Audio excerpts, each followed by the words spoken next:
We seem to go through a lot of hills and valleys with regards to skateboarding games. Lately we've been kind of spoiled. Between the brilliant Ollie and the recent remasters of Tony Hawk 1 and 2, we've had a glut of four-wheeled greatness. What's going on, everybody? Jay here from Square Pegs. If you're new to the channel, go ahead and click those like and subscribe buttons down below. And in today's video, we're going to spend some time talking over the good, the bad, and the middling for the new game Skate City on the Xbox Series X. Let's take a look. Alright, up front, I received a review code for this game to take a look at, but my thoughts are my own, and nothing I say in this video has been run through PR or the developer before publishing. As you guys know, I'm a fan of skateboarding games. I talked about Ollie on one of my eShop videos, but I do think there's room for different takes on the sport in the medium of video games. Whether it's the more realistic take on things with Electronic Arts' Skate series, the arcade action of Tony Hawk, or the rhythmic excellence of the aforementioned Ollie. There's all kinds of ways to make your mark with this sport. If you're new here, the way I do my reviews is by looking at 4 categories: looks, sound, gameplay, and finally, aesthetics. Aesthetics can be tricky with digital games, but it's kind of a catch-all category that looks at unlockables, menu design, text choice. Basically, if it touches the other categories but doesn't quite fit in fully, that's where it'll fall. Similar to Ollie, Skate City is a side-scrolling skateboard game that takes place in the 3 real-life cities of Los Angeles, Oslo, and Barcelona. The core of the game revolves around the segmented static challenges in each city, as well as the free skate section for each city that has its own challenges to try and complete. Overall, while it's a neat and pretty package, the implementation is a bit of a mixed bag. Let's pull this apart a bit. Starting with a look at the game, one of the major positives for Skate City is the visual identity that the game has developed for itself. I can't deny that the game's pretty. Each level has its own kind of visual heartbeat that permeates throughout the entire level. In LA, you'll notice that the stage wraps from an urban environment replete with schoolyard and picnic benches to grind on, all the way through to a beach with a seascape in the background. Barcelona wraps through the downtown shopping district and then through a museum campus with public art installations and large swales and dips for you to ramp down and catch some huge air on. The levels also each have a distinct haziness to them, making everything almost dreamlike. The main attraction is obviously the areas you interact with: railings, ramps, stairs, benches, ledges. The world's your playground, and you have the ability to interact with nearly everything. Not to be overlooked, though, is the background of each level. Spectators will cheer you on as you successfully complete jumps. There's graffiti on walls, and vast buildings and attractions abound. For the most part, everything hits exactly the way you'd want it to. Where things miss, though, they really miss.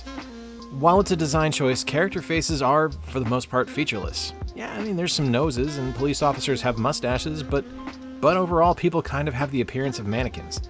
There's also this really weird instance on my Series X where if I go into the skate shop to unlock different appearance options for my character, the model in the shop will have pink placeholder textures for its face and hands. It's kind of jarring to see. The sound in the game is where it makes its biggest strides towards greatness.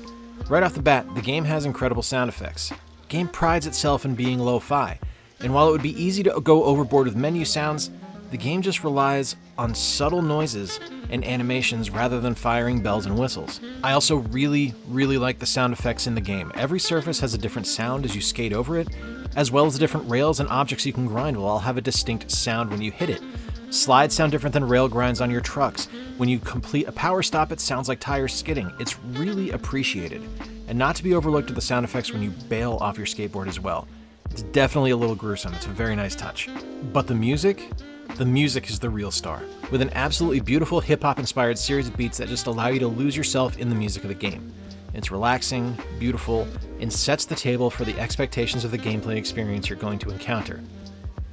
I do wish that expectation laid out by the music was equaled by the gameplay experience, though.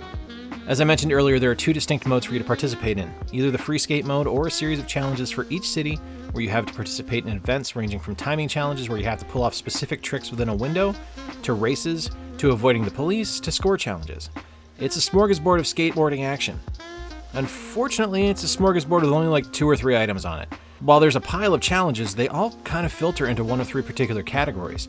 Yeah, you can run from the police and try not to get caught, but that's just a race against an angry authority figure instead of a fellow skater.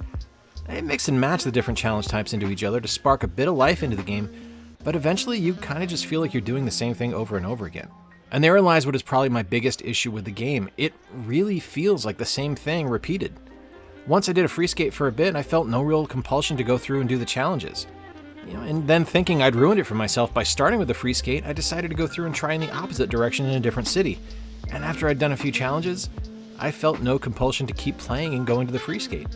There's a disconnect here happening where I just don't want to keep spending time with the game, and I think it's because every time I play it, it just feels like something I've already done before. I don't want to call the game boring because that would be disingenuous. I do think it's fun, but I think it's leaning too hard into the lo-fi aspect of the overall aesthetic and not embracing enough of the fact that skateboarding is inherently exciting, especially when someone's performing tricks.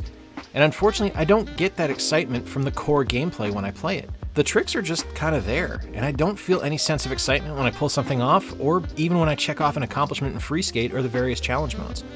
It's just a sense of, oh, alright then, as opposed to a feeling of excitement.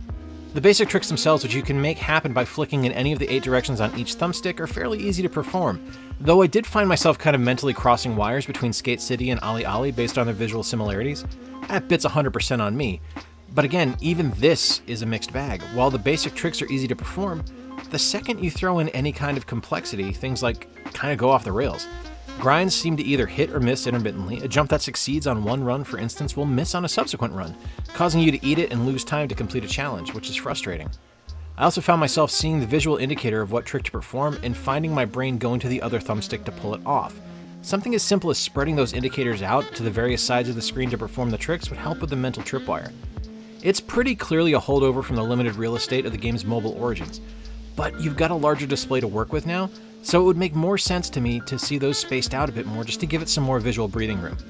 There's also some learning curve on things with particular grinds or slides where you have to press the left or right bumper or trigger in the air to perform it, but that just means a tap of a button, not holding it down. And I messed up a few of my jumps and my grinds because I was holding the button down and I'd eat it and have to restart the level. It's easy to figure out once you do, but it's also just as easy to expel that information from your brain, causing you to repeatedly make the mistake. And again, as I mentioned, even when I pull off a trick or a chain of tricks, there's not really a sense of accomplishment, because it's literally just a thing I did and not because it was especially difficult. There is a pretty cool video recording mode which you can activate on the fly, allowing you to change the angle of the camera, zoom in and out on your skater, and go into slow motion while you're performing a trick.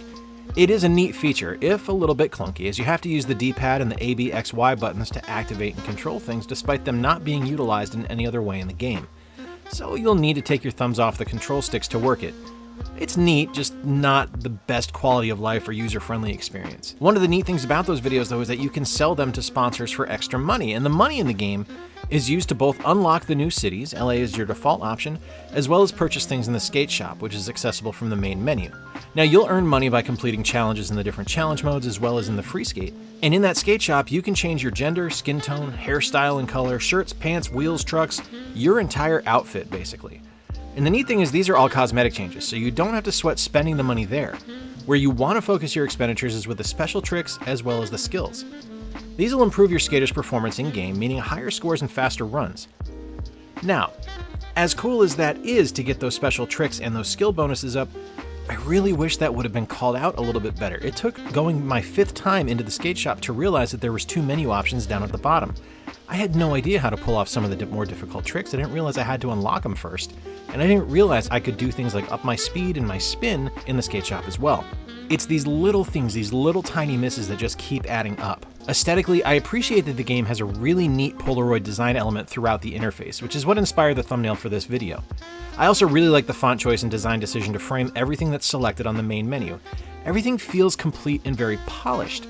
I wish that extended into game, because when I do things like complete a challenge, it's hard to tell what menu option is being highlighted.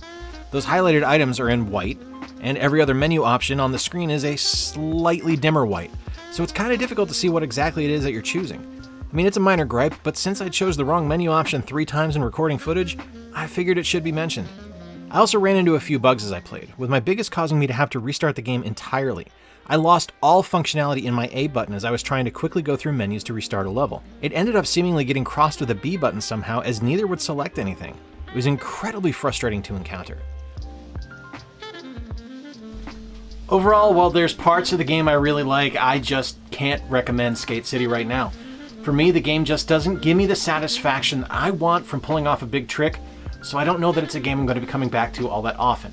At $14.99, it's a decent value, but I can't recommend it for you without some serious reservations. If skateboarding is life for you, then it might be worth taking a flyer on. But for me, it just doesn't stick the landing. Let me know in the comments below if you agree with my assessment, or if you think I'm way off base.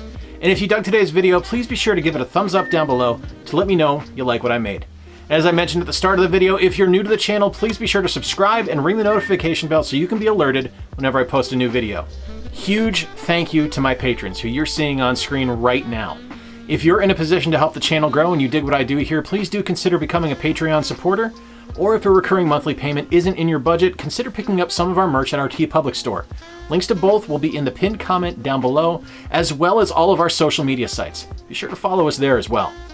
Thanks so much for your time today and for spending a little bit of time with me as we take a look at Skate City. Remember to play more games, stay square, and take care. I'll talk to you soon.